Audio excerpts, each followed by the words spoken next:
Okay, children, now we are here starting with the monohybrid cross. Monohybrid cross means what? As I told you, the cross, I am also sending these notes to you. तो this is the cross dealing with the single character. अब इस चीज को आप पहले ध्यान से समझेंगे, then only the concept will be clear to you. What Mendel has done actually में.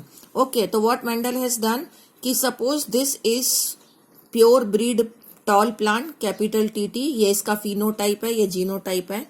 प्योर ब्रीड डॉर्फ प्लांट, ये डॉर्फ है, ये एंड ये इसका जीनोटाइप है. I have written this is phenotype, this is genotype of the parent plant. Okay, now this parent will form the gametes as I have shown you. pollen grain बनाएगा, one will be considered as male and other will considered as a female. तो this will form the gamete. तो gamete बनाते वक्त meiosis की process होती है और meiosis के समय क्रोमोसोम्स का सेपरेशन हो जाता है, half the number of chromosome. और क्रोमोसोम के ऊपर जो genes are lying on the chromosome, so that the genes will also separate. You are to imagine it this way. इस बात को आपने कैसे समझना है, I am going to explain you. कि मान लीजिए ये मैंने टी लिख दिया, तो this T gene is not alone. Actually this gene is lying on the chromosome and similarly this T is this. तो this T gene is lying on the chromosome at the time of gamete formation. ये जो T और T gene आप लिख रहे हैं कि ये टी जीन यहाँ सेपरेट हो गया, ये सेपरेट, तो जीन कोई टूटकर क्रोमोसोम पे से अलग नहीं हो गया. एक्चुअली में क्रोमोसोम्स का सेपरेशन हो गया है. मान लीजिए ये दो क्रोमोसोम थे, तो एक क्रोमोसोम यहाँ आ गया, एक यहाँ आ गया है, तो उसके ऊपर लगे हुए जीन्स भी सेपरेट हो जाएंगे. This is called as segregation and this T and T gene will get segregate but along with the chromosome. तो actually it is the segregation of chromosome, but on the chromosome the genes are lying, so that the genes will also get segregated. तो इस चीज को आपको इस तरह से समझना है. ये लिखने के अंदर टी और टी लिखा जाता है, but otherwise the genes are lying on the chromosomes only. तो ये इसका गैमिट बन गया. और ये समझना है कि why this two are separated, because they are formed by the process of meiosis, जो अभी मैंने समझाया नोट्स में. तो ये गैमिट बन गया. उसके बाद में नाउ द फर्टिलाइजेशन. जैसे अभी मैं आपको प्रीवियस वीडियो में बताया कि किस तरीके से ये फर्टिलाइजेशन होता है, पोलन ग्रेन को कैसे ट्रांसफर किया है. तो similarly if this type of process takes place कि one is considered as male and other is considered as female and both will fuse together, और उनका जो फ्रूट बनेगा, वंस दैट फ्रूट और उसका जो सीड बनेगा, once it is been grown, तो जो जनरेशन बनेगी एज दे हैव शोन, ये वाली जो जनरेशन बनी है दिस वन, ये F1 जनरेशन है. This is F1 generation. यहाँ पर फ्लावर का कलर का पिक्चर है और we are here taking up the example of height only. तो F1 जनरेशन में all the plants were observed tall. इसको मैं आपको इस तरह की पिक्चर से भी एक्सप्लेन कर सकती हूँ. I will be sending you this picture also कि one was the tall plant and other was the dwarf plant and it was the parental generation.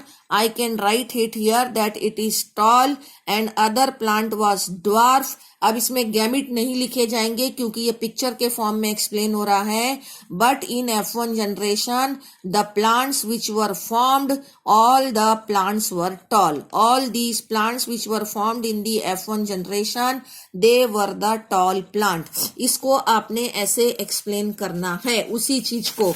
ये जो चीज है कि ये प्लांट सारे टॉल बन गए, इसको आगे पिक्चर के फॉर्म में एक्सप्लेन करना है, तो we can explain it this way. चाहे प्लांट बना दो या हमने एरो से उसको एक्सप्लेन कर दिया है. अब क्या होगा कि ये वाले जो प्लांट्स बने हैं, इन प्लांट्स की हम सेल्फिंग कराएंगे. सेल्फिंग का मतलब इनका आपस में ही क्रॉस कराया जाएगा. तो this is called as what, selfing. Selfing कराया, मान लीजिए हमने इसमें से दो प्लांट ले लिए, कोई जरूरी नहीं है सारे लें. Suppose we have selected only these two plant, इनकी हमने सेल्फिंग कराया. तो जब इनकी सेल्फिंग कराई गई, तो उसके बाद में जो जनरेशन बना, उस जनरेशन के अंदर it was been observed that 3 plants were tall and 1 plant was dwarf. ये रिजल्ट मिला था when the F1 plants were selfed, and you can say when the selfing is been performed in the F1 plants, so that in F2 generation the 75% plants were tall and 25% plant were dwarf. That means it was the ratio of 3:4. Toll और dwarf का जो ratio था वो 3:4 था.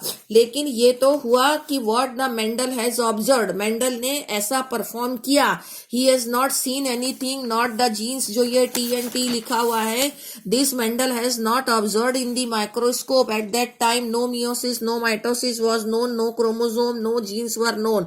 Only he had grown the pea plant in his flower bed, and he has observed that what type of plants are keep forming from the seeds of the previous generation, and on the basis of his observation only, because he was basically a mathematician, so that he has explained the laws of variation and inheritance in a mathematical way. So this is a mathematical way of explaining the inheritance. तो जो F1 के tall plant बने वो gamete बनाएंगे, वो भी gamete बनाएंगे. तो gamete will be formed like this. These are the gametes of the F1 plant.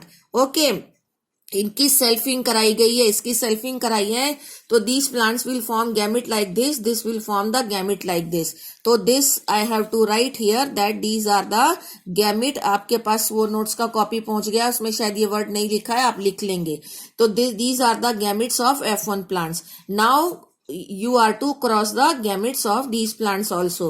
तो first gamete once is crossed with the first, यानी कि इस प्लांट का गैमिट जब इस गैमिट के साथ क्रॉस करता है, मान लीजिए ये मेल है, ये फीमेल है, तो TT combination will be formed.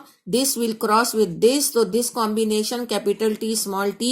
This will cross with this, so capital T small t, and this will cross with this, so small t and small t. ये इसके जीनोटाइप मिले हैं. तो genotype Mendel has created this genotype of his own. ये कोई उसके पास microscope नहीं था कि सेल में कौन से जीन आए हैं और उसको ऑब्जर्व कर लिया. ही ऑब्जर्व कि जब इन टॉल प्लांट्स को ग्रो किया गया और इनके सीड्स बने, उन सीड्स को जब वापस से उसका सोइंग किया गया और उनसे जो प्लांट्स बने उसमें से 100 में से 75% प्लांट जो थे वो टॉल थे और 25% प्लांट ड्वार्फ थे. मतलब 4 में से 3 टॉल हो गए और 1 ड्वार्फ हो गया. ये मेंडल ने ऑब्जर्व किया. लेकिन अब उसका रिजल्ट भी दे दिया. रिजल्ट ये निकला कि tall are 3 and dwarf is 1. तो टॉल और ड्वार्फ का रेशो 3:1 है. इस रेशो को हम फिनोटिपिक रेशो कहते हैं. और अगर हम जीनोटिपिक रेशो देखें तो TT 1 हो गया, कैपिटल T स्मॉल t 2 है, तो ये 2 लिख दिया. ये भी टॉल बने हैं और स्मॉल TT ये ड्वार्फ 1 है. तो जीनोटिपिक रेशो हो गया 1:2:1. ये इसका जीनोटिपिक रेशो है.